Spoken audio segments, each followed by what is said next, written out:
tués, massacrés pour une couleur de peau. C'est ce qu'ont vécu des milliers d'albinos en Afrique. Une discrimination dénoncée dans une BD pour une couleur de peau. Édition L'Harmattan BD. Dimo, bonjour. Bonjour madame.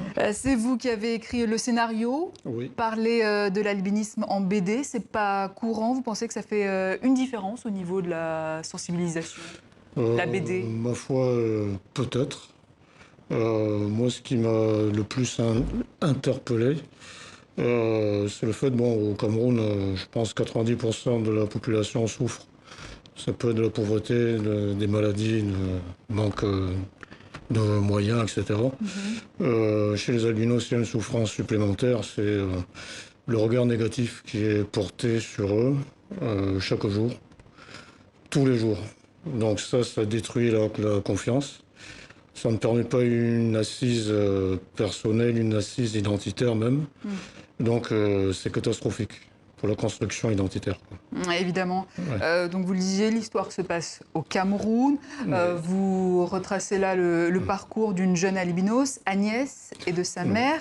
Oui. Et ce, à travers 3 étapes importantes de leur vie, chacune dessinée par un dessinateur différent. Pourquoi ce choix?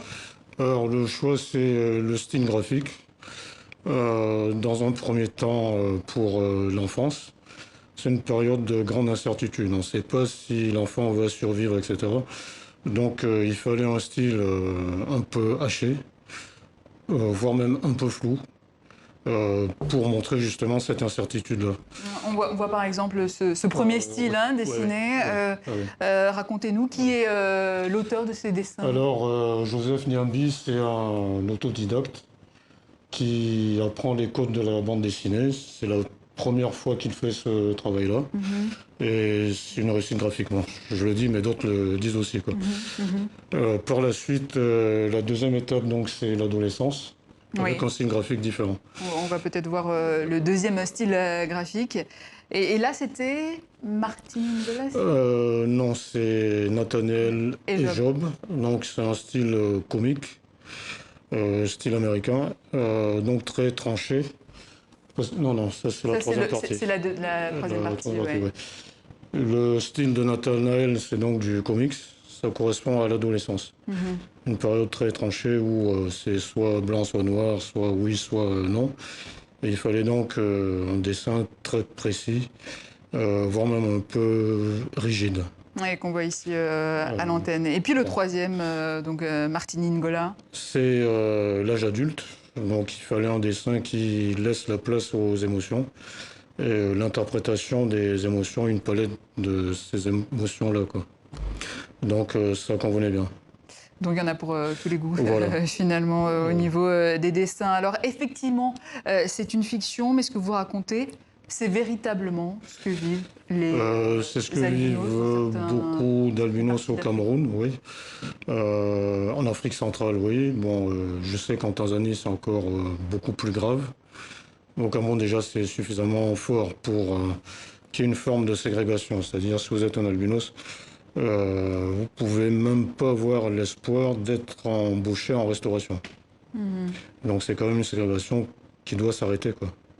Alors, vous passez en revue toutes les idées reçues. Il y a quelques les idées superstitions reçues. sur la question. Oui.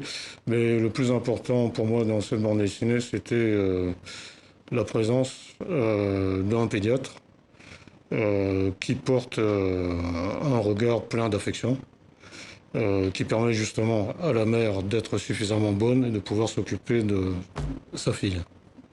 Parce que sans l'intervention de cette personne-là, ça peut être n'importe qui. Ça peut être un boulanger, ça peut être un passant voisin. Il faut quelqu'un qui permette à la mère d'être suffisamment bonne. Alors les idées reçues, par exemple, ce sont, on pense que les albinos seraient possédés, le sacrifice des albinos donné aux sorcières, aux sorciers pour se faire de l'argent. Oui, c'est un gros problème en Afrique aujourd'hui. J'ai l'impression qu'il y a un recul. C'est-à-dire que j'ai l'impression qu'il y a eu une alliance entre les sorciers, la criminalité et parfois le monde des affaires. Pour avoir un peu plus de pognon, donc on s'est dit, tiens, si je peux détenir les ongles d'un albinos, pourquoi pas. Si je peux détenir les cheveux, le cœur, de telle façon que les mafieux font des tarifs, quoi. C'est-à-dire avant une opération financière, avant une période électorale même, vous avez un prix. C'est beaucoup moins cher. Si vous attendez par contre la période d'élection, là ça devient 10 fois plus cher. Donc cette tendance-là, évidemment, il y a à combattre. On pense aussi, à tort évidemment, que coucher avec une albinos guérirait du sida. Oui, bon, ça c'est courant, c'est lamentable, mais malheureusement c'est courant. Évidemment. Et pour le père d'Agnès, la petite albinos, selon la science, la Bible et le Coran, le gène défectueux vient toujours de la mère et ce n'est donc pas sa responsabilité, donc il la rejette. Oui, il la rejette parce qu'il est aussi victime du regard social. C'est-à-dire, moi, être le père d'un enfant albinos, qu'est-ce que les gens vont dire, etc. Parce que ça ne va pas me nuire. Donc, je préfère fermer l'œil.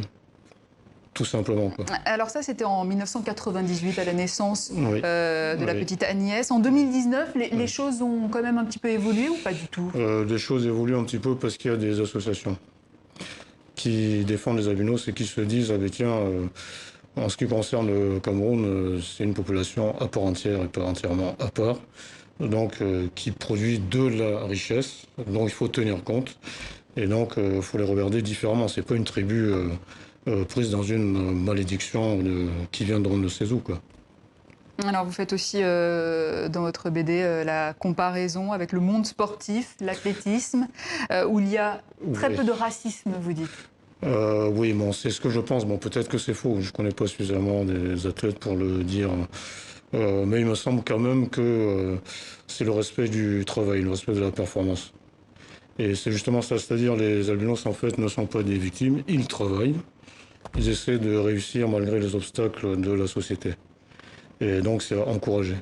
Et vous faites quand même le comparatif avec le monde du football, où les joueurs noirs sont quand même souvent pris à partie. Parce que malheureusement, c'est une mode. J'ai l'impression chez les supporters. C'est venu d'Italie, mais je pense qu'aucun pays européen n'échappe à ce truc-là, quoi. Et au final, peut-être un message d'espoir. Le message d'espoir, oui, c'est que avec très peu de choses, c'est-à-dire avec un regard positif, on permet à une mère d'entourer sa fille correctement et d'avancer. Voilà, donc ça ne coûte rien. Pour une couleur de peau, édition L'Harmattan BD, Dimo, merci beaucoup, merci d'être passé dans nos locaux de TV5 Monde. J'aurais voulu peut-être dire que oui, allez-y. Le prix est très élevé pour l'Afrique, c'est 13,90 €, si je ne me trompe pas. Donc une façon de la diffuser, c'est de passer par des fanzines. Fanzine, c'est 300 francs, c'est FA. Et par la prépublication, c'est plus possible. Donc je suis en train de négocier avec 2 fanzines. Et j'espère que de cette façon-là, ce sera donc disponible sur le terrain. Le message est passé. Merci beaucoup, Edimo. Fin de ce journal. Merci à vous de nous avoir suivis. Vous le savez, l'info continue sur nos réseaux sociaux, Facebook, Twitter et sur notre site internet tv5monde.com. Excellente suite de programmes à vous tous et à demain sur TV5 Monde.